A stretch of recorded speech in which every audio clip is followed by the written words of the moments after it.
মুখ্যমন্ত্রী মমতা ব্যানার্জির বিরুদ্ধেও প্রার্থী দেবো, অপোজিশন লিডার শুভেন্দু অধিকারীর বিরুদ্ধেও প্রার্থী দেবো।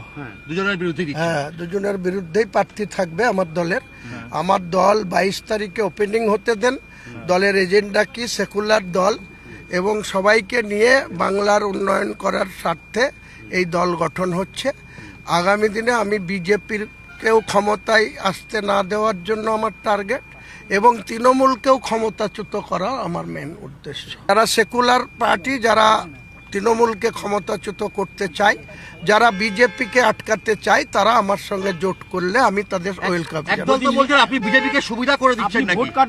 কে কি বলছে আমার তাতে যায় আসে না। আমি আমার নিজের ক্ষমতা বা মানুষের কাছে আমার নির্বাচিত জনপ্রতিনিধির সংখ্যা নিয়ে আসব, সেদিন বোঝা যাবে কার কে ভোট কাটুয়া না কে শক্তি। নির্ণায়ক শক্তি আমরা হব, এইটুকু বলে। ধর্মনিরপেক্ষ শক্তি আমার সঙ্গে জোট করে আমরা ভোটে লড়ব।